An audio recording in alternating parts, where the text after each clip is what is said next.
This part of the podcast is a Q&A which I've sent to Jay prior to the podcast, and we've sent this out to his community and they've got some questions they want to ask you. So, you happy to run through it? Let's get through them. Let's go. So I'm going to keep them all anonymous. There was names on some, but I didn't know if they wanted to be named, so let's just keep them anonymous. So the first one is, do you have any advice for someone who battles anxiety daily to keep motivated and stay focused? I feel like the best way to do that is routine. Having a set routine, that's what's worked for me and my anxiety. Setting out a plan on how I want my day to start, setting out some affirmations, and making sure I stick to that plan day in, day out. It's a daily battle. You got to take it one day at a time. Yeah. No, I like that. Second one, which is pretty similar. So what we noticed was there's a few people that are going through the same thing, which probably makes you feel a bit less alone. And if you speak up about it, others can relate. So this one is, how can I resolve my anxiety and the bad thoughts running around my head? How can I control them? So I like to control mine with meditation. I start every day with a 5-minute meditation. Doesn't have to be any longer than that. Setting out good intentions, noticing that voice when it comes in and not getting attached to it and what it says, focusing on the breath and letting the mind become clear. I love that. Being aware of it. Being aware of it, Yeah, exactly. It's just a voice. Yeah, no, I love that. Got another one here. It's a bit of a compliment, actually. I really admire your mindset and focus and discipline. What have you implemented into your routine to get where you are now?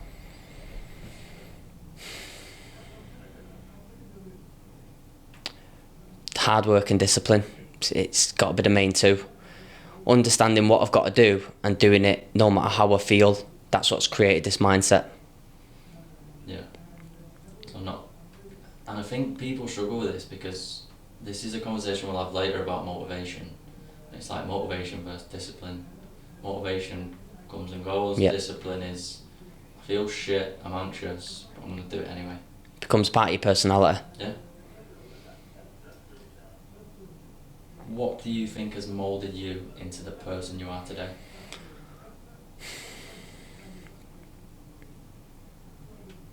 If you could say one thing.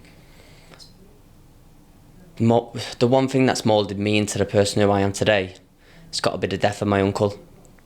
That's created the person who I am. That made me go down the route that I'm on now.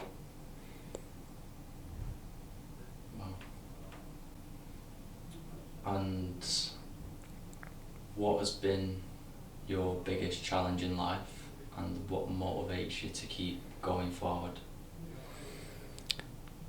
My biggest challenge was realising my own mental health, and that's become part of my message now and what I'm pushing. I understand it. It's something that you deal with daily.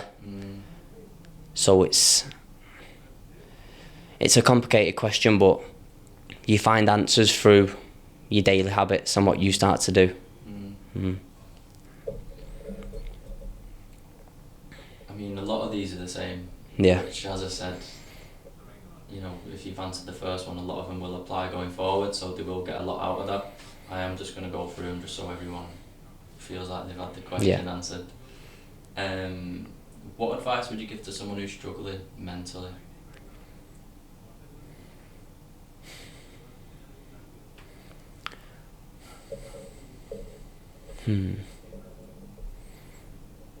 Find out where you're struggling and why you're struggling. If you can pinpoint where your struggles are, that's when you start to build strength. You got to point out where you're struggling first. Yeah, for sure, and that's just understanding yourself. Yeah.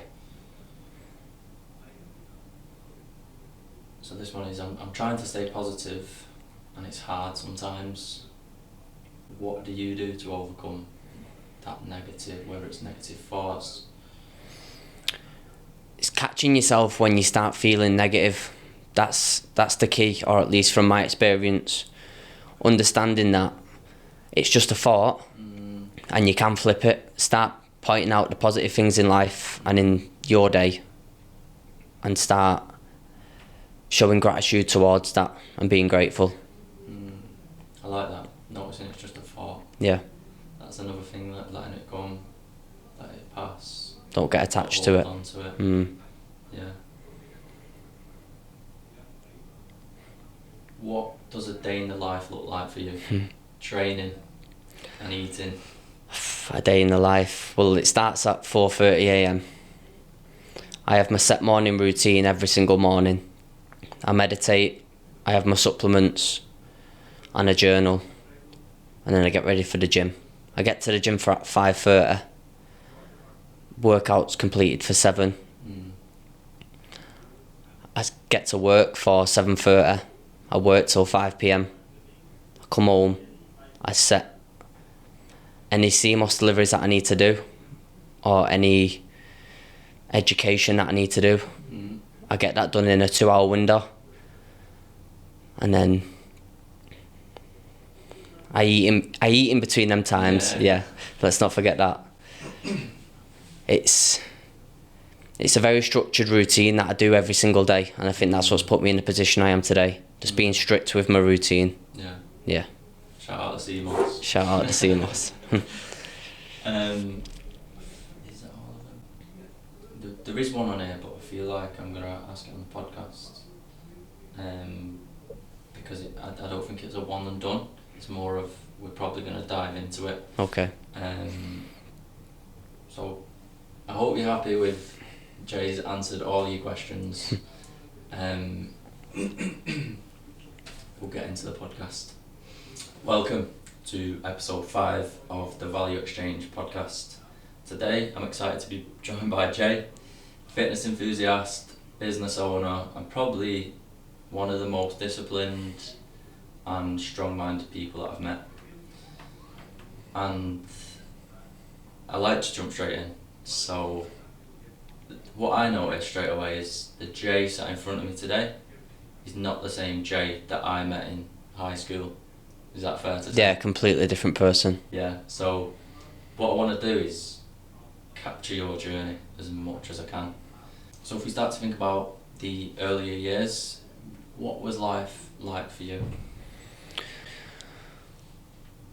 Taking it back, I was just a bit of a naughty lad in school, always getting into trouble, just getting moved from school to school, probably from year 8 up until year 11. I went to like 5 different schools, always getting in trouble, whether it was from fighting, just not having respect for the teachers, just usual like kid stuff. Where did that come from? Because not every kid's like that.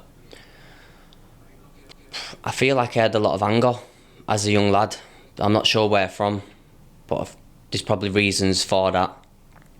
But maybe just a lot of built up anger that I used to take out in school. I guess then from a young age, because anger's a secondary emotion, so it's like a build up of maybe sadness or whatever other emotion, and I guess young lads and even men only know how to express it in negative ways and are more comfortable expressing anger than other emotions. So you said that would essentially impact how you behaved in school. Yeah.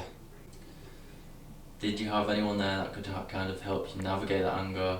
Was you aware of it, or was this just something in hindsight that you go, oh, that's why I was acting that way? I think at the time it was just part of how I was, who I was. Not until I look back now and I realised that was just an angry person. I feel like I started to channel it into training and getting the release with the emotion through working out. That helped a lot with my anger. You said you got expelled from, a few different schools. What was the impact of that? Because obviously then you just mentioned training, so was that a smooth transition? Did you leave school and go straight into training for structure, or did that come a little bit later on? Well, I had a lot of spare time due to not being in school, so my uncle would be at the gym. I'd go to the gym with him, do some like boxing, some circuits, a lot of training in that style. Yeah. Sounds like he was a kind of a positive role model then for you at that time? Yeah, definitely, especially in the training aspect. We created a bond through the training. Yeah, I love that. And other than your uncles, was there other influences around you, whether positive or negative? I feel like at the time you don't really know the difference between the two. It's not till like growing up, being a bit wiser, looking back, realising what was negative and what was positive. So looking back now, I can point out what was and what wasn't. But at the time, I didn't really know from the two. Yeah. So were you pulled in different directions, and in hindsight you say, well, probably there was a bit of both, positive and negative role models. Was you pulled in kind of different directions? Yeah, yeah. And did you have to make a choice? Yeah, I feel like there's two sides to it.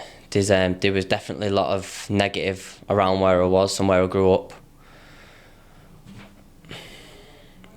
but there was also a lot of positive. So I found the positive side through training, and a lot of the negative stuff was happening on the streets after training or before training.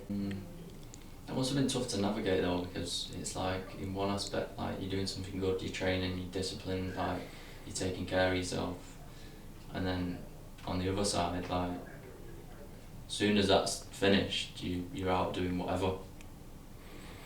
Yeah, it was very mixed. It's like, and at the time, training wasn't something I'd do more than 1 hour a day. So you do your training, and then it's back to doing what you want to do for the rest of the day. And like I said, there was a lot of negative stuff going on around, and you can get drawn into that, especially at that age. Yeah, for sure. And I guess that's a negative impact of being excluded from school. That structure's gone straight away. You've now got 7-8 hours that you're in school, free time to do whatever you want, zero structure. And we know when people have zero structure that when you've got a lot of time on your hands, you're not up to good stuff generally. Yeah. Especially when you're not wise and you're young, you in your adolescence, like you're bound to be pulled in them directions. So where did we go from here? So after being expelled from school, there was a long period where I was out of school, waiting for the next school to accept me. So that's when I was finding my feet with the training, getting busy with that. And then once I got back into the structure of being in a school, that didn't last very long. I was probably in the new school for maybe 3-4 months. And then in that time, I'd just get excluded again due to the anger issues I was dealing with at the time. And were the schools less lenient with you because you'd already had a history of maybe bad behaviour and they thought, well, this is going to continue, so let's just first strike you out? Yeah, it seemed that way. Because it's a tough one, because it's like you want them to have a bit more patience with people who are going to school, and at the same time it's like how do they deal with it? Like if you said yourself you was disrespecting teachers, like you had a lot of anger issues which you weren't aware of, how do they navigate that? So you've been kicked out of school, you started training, come back into school, kicked out again. Seems like a bit of a cycle there. Did the training stick? The training did stick, yeah. It was something I'd always sort of go back to. It started to become a part of my release and what I would do for that anger. And when did you realise that was a release for anger? I probably didn't really realise it at the time. It's probably always looking back in hindsight when you realise what it was doing for you. Yeah. But at the time I was just training to train. I didn't really realise the benefits it had on my mind. And this might be quite a jump forward, but when did you make that connection between when I train, I feel good, when I hit the bags, I'm releasing a lot of built up emotion or anger, whatever that looks like?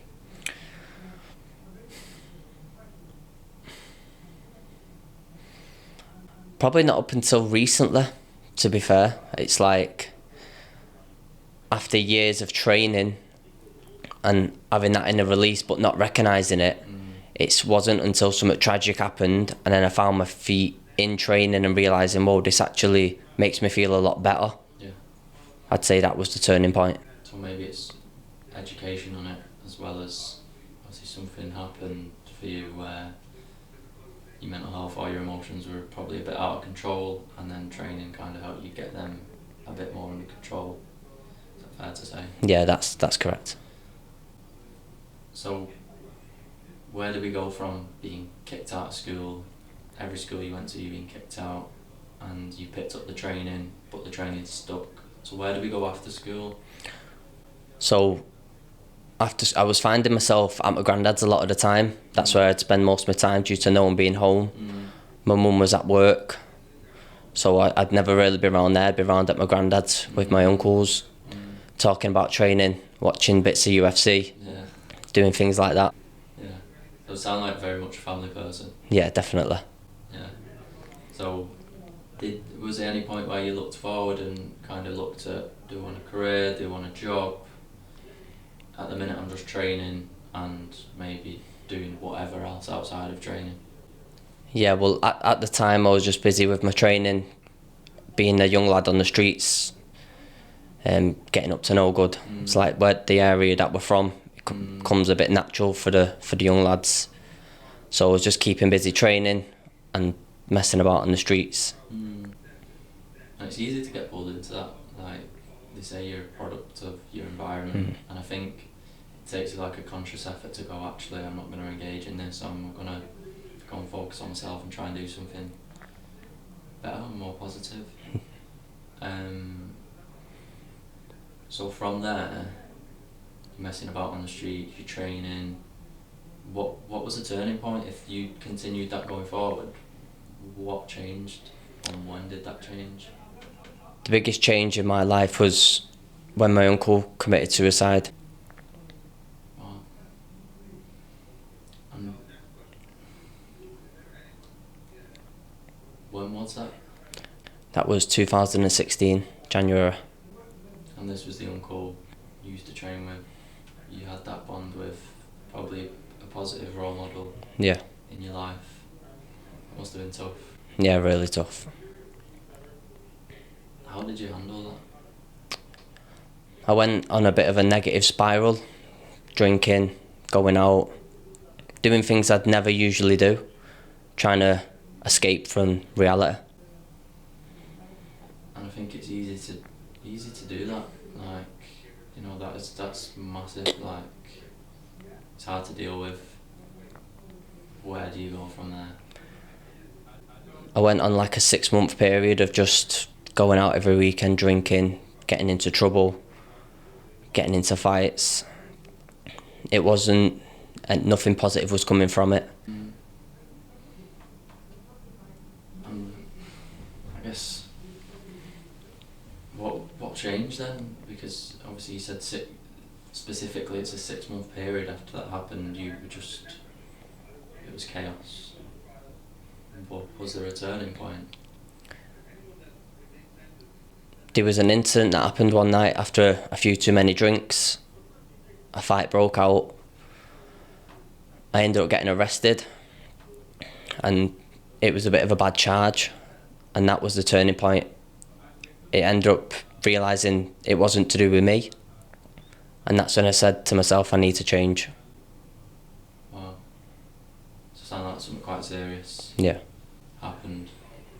And was you forced to reflect when you first got arrested and think, whoa, like, what am I doing? That reflection come from inside the cell. When I was thinking, look at where I am, look at what I've done, look at the person who I'm becoming. Wasn't a positive person.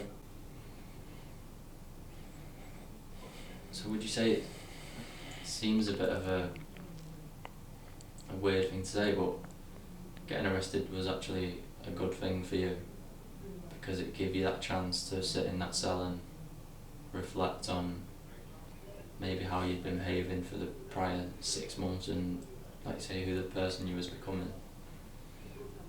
Yeah, that's bang on. That's what I'd done. I was reflecting in that cell, thinking about all the stuff I was doing, how it was making me become as a person, the relationships that I could possibly lose out on if I do end up going to prison. So that was the biggest turning point in my life. And what were them relationships that you would have missed out on? So my partner at the time, who I was with for a few years, I would have been ruining that relationship, and I know what can happen to a relationship when you end up going inside. I've seen it firsthand, so that was something that was heavy on my heart. Were there any other relationships that you was considering when you was sat in there? Except for close family, not really, no. Just mainly my partner. And I guess you probably had a lot of, not friends, maybe associates. And you probably don't think of them when you sat in a cell thinking, oh, I might have to, this might be my life going forward for the next so many years. I'm going to miss out on all this. Why have I done this kind of thing? And the associates I was around, there was the crowd that was the negative. So I learnt from that point on I need to cut myself off from the crowd and start my own journey, a positive one. And how easy was that? Because I know from first hand I've cut myself off from negative influences. And it's not easy, because it's like, cut myself off from these people. Now I've not got a new group of friends yet, because I've not become who I want to become and grow. So it's a bit of a lonely period. What was your experience cutting people off? It wasn't as tough as what I thought it would be, because I had my girlfriend, so she was there with me all the way. And I feel like I started creating a new bond in the gym, putting myself in environments like that, positive ones, and creating a friend group in that area. Okay, so did you change, other than your friendship group, what changed? That's when I first started getting into MMA. Okay. That was like what I found as my release. Started getting in the gym a lot more, started doing bits of boxing training, releasing out all that built up anger on the bag. So did you start taking training more seriously?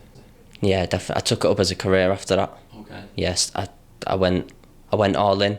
After the years of watching it with my uncle, Yeah. I actually decided to make it a career. Love that. Tell us a little bit about that. So you've tried changing your life, and you started to take MMA a bit more serious.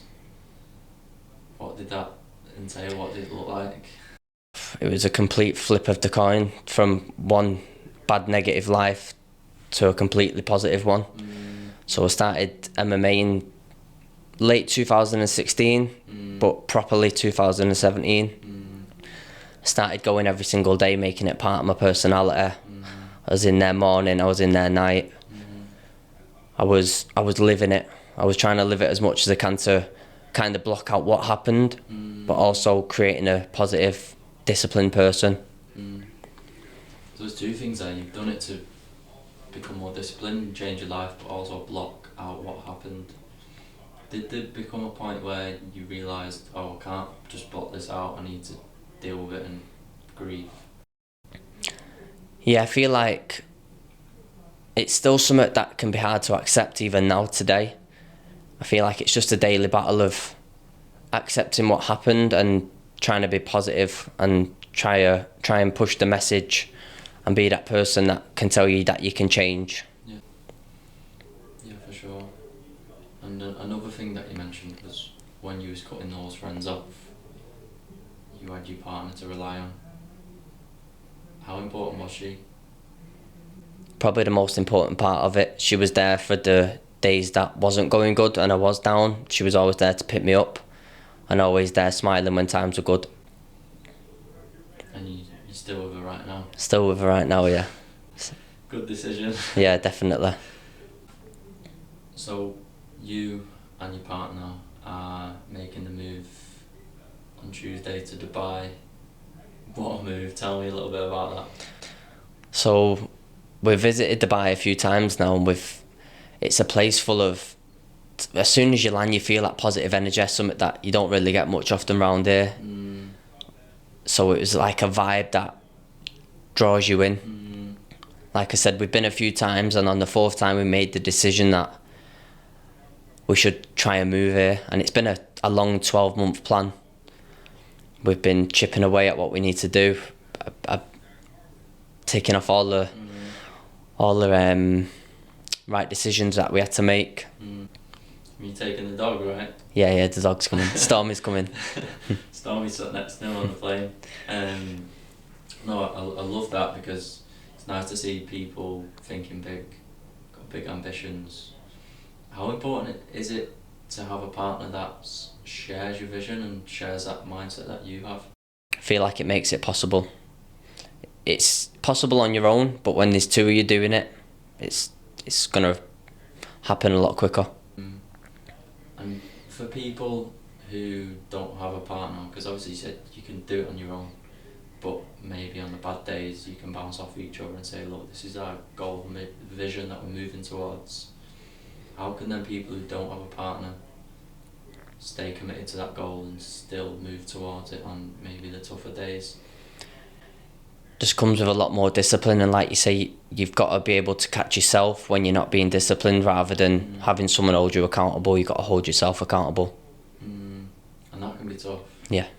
And that's through practice over time. Yeah, definitely. The compound effect of knowing when you're doing the wrong things, catching yourself, getting back on track. Because everyone makes mistakes. Everyone's going to have a mess up. Yeah, for sure. And I guess equally, it's about the people you surround yourself with, not just your partner. So you've got friends that can spot them blind spots and check you when you're moving wrong. How can people surround themselves with like-minded people? You've got to find the right circle. Usually it's not the people you grow up with, which can be hard at times. You've got to be able to cut yourself off from them people and find a new group of friends that have got the same vision, on the same mission, want better, always pushing yourself. Why is that? Why is the people you grew up with often not the people that share the same mindset?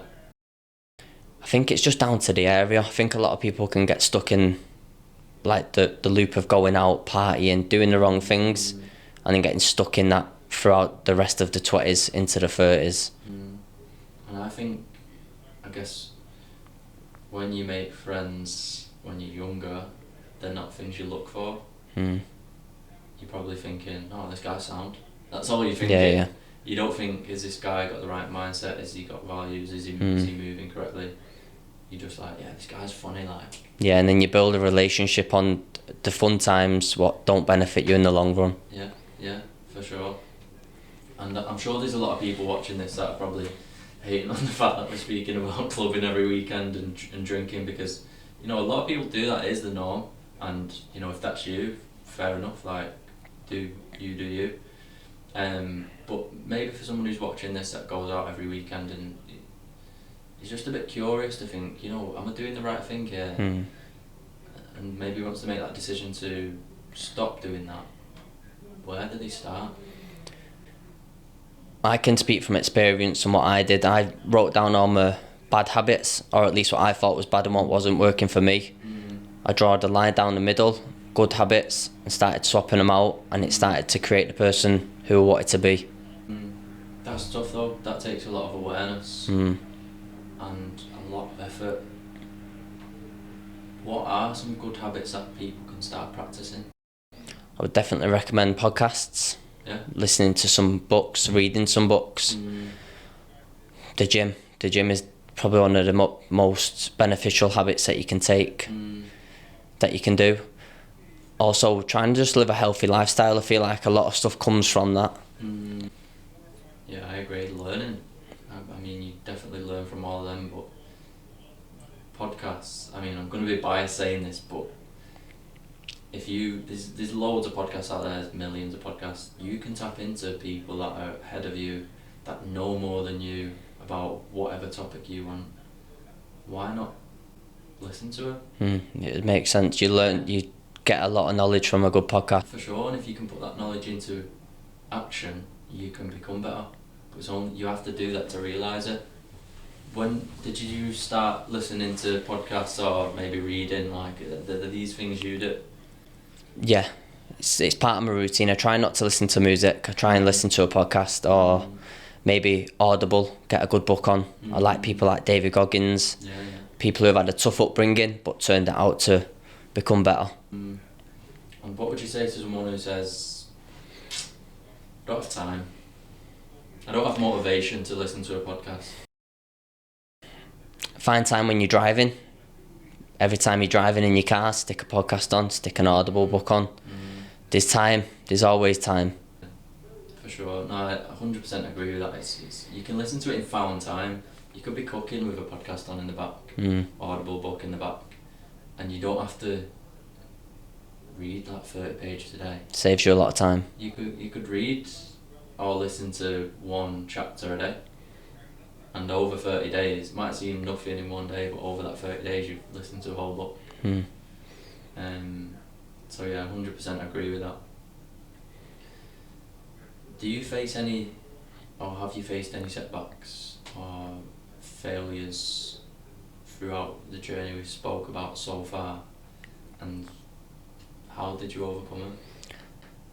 The biggest setback I probably faced was COVID-19 around that time, because that's when my MMA career got stopped due to COVID. So I was unable to compete. I was unable to get in the gym.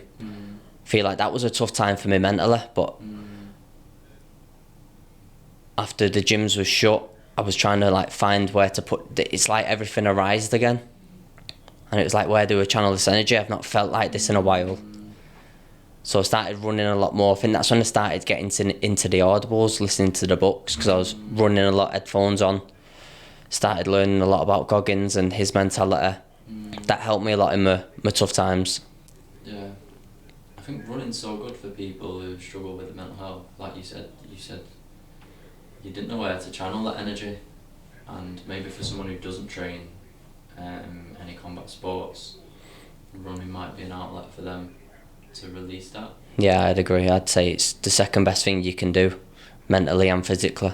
And you was aware that you had to channel this energy. Was this an overnight decision, like, right, I've not got this, I'm going to do this, or was it a bit of a battle? What did that look like?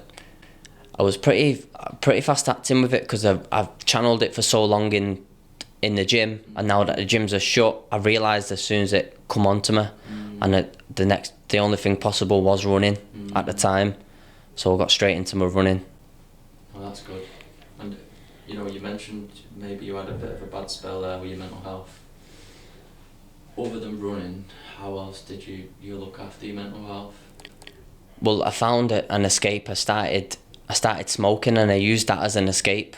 I turned sort of to an addiction, thinking that it was a release for me. So I started, and I'd make the excuse that, but I only smoke at night, so it's okay. When it wasn't okay, that was just what I was telling myself to make it okay. And I battled with that for a good few years. It wasn't until recently that I stopped. And how, I know loads of people who smoke, and like you said there, you kind of justify it to yourself. You say like, oh, I only smoke at night, I only have half, whatever you tell yourself, there's a reason that, oh, it's okay. But these same people have been, struggling to quit forever, on and off. How can people quit? It isn't just an easy quit. It's a daily battle. I could think of smoke. I was only just thinking of it recently, but I know, let that thought pass. Don't hold on to it. Just get on with something. Be active, and that's how I get over the fact that that's how I stayed quitted, by just keeping busy. And was there any setbacks on that journey of quitting? Yeah, plenty. Yeah. I would stop, I would start, but now you've got to build the momentum, and it helps having my partner there who's holds me accountable and be like, no, you can't do that. You said you weren't going to do that, so you don't do it. And that's big, that. Yeah. Because, doing what you say you're going to do is being a man of your word. If you've got someone to hold you accountable, it's like, oh, yeah, I did, you're right. Not everyone has that. For someone who's trying to quit and fighting with that idea, they've stopped maybe for 2 weeks, and then they've just gone to bed and they've had a little smoke, and now the next day they feel like a failure. They feel like, I may as well just smoke now, like, because I've broke it. Like, I tried to quit and I couldn't. Where did they go from there?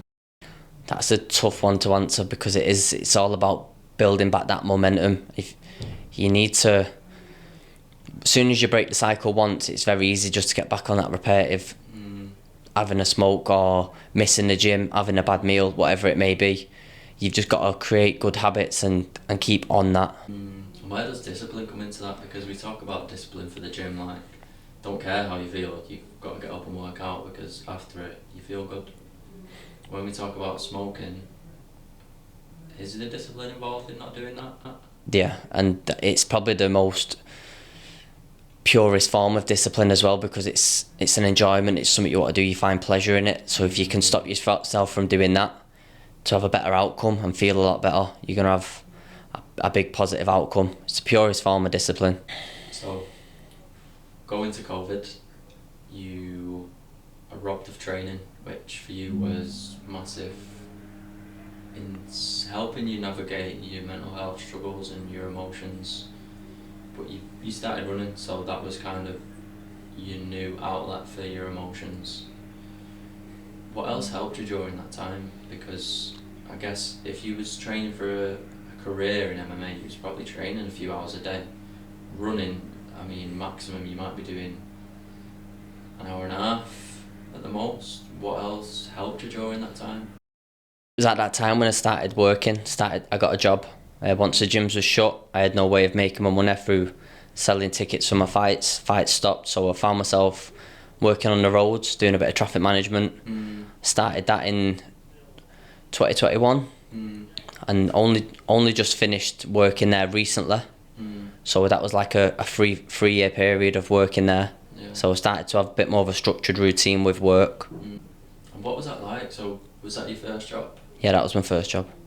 So that's your introduction to working life. Tell me about what that was. Well, I started working in Chester, so it was like an hour's drive every single morning. Working in an area that I didn't know, working with people I didn't know. I had that fear, that anxiety, a bit of uncomfort. And how did you manage it? I had to make sure that I was in the gym. I didn't miss the gym. That was what helps me have a better day and got rid of that anxious thoughts, anxious feelings. Yeah, but my question is, if you was working 9 to 5, let's say it was 9 to 5, it's just a 9 to 5 job, how did you fit the gym in? Well, I had to be in Chester for 7 a.m. And I'd finish at 5, depending on the traffic. Might get home for 6:37. So I had to fit the gym in the morning before work. That's where my routine started. So that helped you cultivate that routine you're still in now? Yeah. Wow. So that says to me that no matter what job you're doing and no matter what time you start, you can fit the gym in. Yeah, definitely. It's just about priorities. Yeah, because there'd be people, I mean, watching this that'll be like, well, I work 12, 13-hour shifts, or maybe they just do a 9 to 5, whatever it is, and they say, I don't have time for the gym. What would you say? Fit the gym in before work and make time for the gym. Yeah. Yeah, it's not about finding time, it's about making time, right? And there's definitely exceptions, if you're a single parent, you're looking at caring for someone, like, you can't go to the gym and get something in. If you can't get to the gym, is there something they can just do at home that's going to help them mentally, physically? It's not tough to put together a bodyweight workout at home. You don't need no equipment. You can put a towel on the floor for any sweat. 25-30 minutes, get a full body blast. You'll feel good after that. And for someone who's a beginner, they have no idea about how to put a workout together, where do they start? You can YouTube. Yeah. YouTube's got all the hacks. You can find out any workouts on there from beginners to advanced. You've got it. There you have it. Get on YouTube and start working out at home. No excuses. On this topic, you started a fitness community in probably the start of this year, is that right? Yeah, January, yeah. And I've been down to one of the sessions myself, one of the boot camps, which was tough. But everyone there enjoyed it, and I feel like they looked up to you. Very much a leader in that setting. But it's not just a boot camp. There's very much a mental health aspect to it. So it's not about just being physically fit and active, it's about doing that for your mental health. So a lot of the boot camps you've done have been about raising money for charities. What was the decision to do that? Well, it started with the Get Fit community, which was a run every Sunday morning at 8 a.m. Be like a 5k, be nice, steady pace, suitable for all fitness levels. So I started that on the 28th of January. Just getting people together, trying to build a bit of a space and environment where people can bond, get together, be positive, create that space that isn't really around. Yeah. Why raise money for charity though? Because there's loads of boot camps that people do and they charge for it. Maybe some do it for free, but you say £5 per person, all the money's going to charity. Why? Just wanted to make people a bit more aware of the charities and the charities that we was donating to. Put them a bit in the spotlight, let people know that there's a place that if they're suffering with something that the charity relates to, it's an escape or somewhere they can look at, check into. And why was it about mental health as well as physical health? When was your introduction to mental health and the importance of it? As a man, you know, the mental health conversation can be tough and maybe it's something we don't speak about. So when was your introduction to that? I feel like a lot of men struggle silently, like you say, it can be hard to speak our emotions at time. We seem to just bottle it up and deal with it ourselves, but after seeing what it can do to certain men, certain role models, I understand that what I went through, I needed to become a voice for it rather than let it control me. I learnt that the most positive outcome I could take with the situations I went through was to be a voice for it and let people know that it's okay to speak your emotions, or at least train and get a release. If you don't want to speak, try and find a release, a positive one in the training aspect. Yeah, you're very much an advocate for it now, and you say, one thing you said there was, you know, the role models of yours it's impacted. You mentioned the passing of your uncle earlier. Has it impacted other role models that you know? Well, my coach in MMA, he also committed suicide at the start of my MMA career, and it was the same month as my uncle, just 2 years later, so it's kind of like re-sparked all at the same time. And it was January that I started the Get Fit community, I started raising awareness. So it all aligned within the months. And did that bring it back for you? Like, almost the same thing that's happened, them emotions, did they resurface? Yeah, it was tough to deal with, but because I was so deep in my training at that time, working towards my first MMA fight, I had somewhere to channel it. So it wasn't easier, but I had a release. And what would that path look like for you if you didn't have MMA? I'd probably struggle with it. Just, I wouldn't like to say it, but maybe the same outcome. Like, times can get tough, and if you've not got that release and you don't know what to do with your emotions, your mind can take over.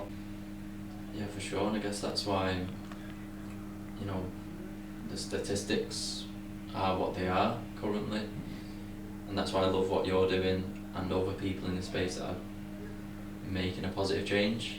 Like, you've struggled yourself, you've been impacted personally in your personal relationships, and instead of letting that impact you and you go down a similar route, you wanted to become a voice for it, which is, you know, I respect massively. What's the plan going forward for the boot camp? How are we getting a boot camp in Dubai? The boot camp's coming in Dubai. It's going to be live. Looking to create an app. So I want to create the Mental Marathon app, which is going to have access to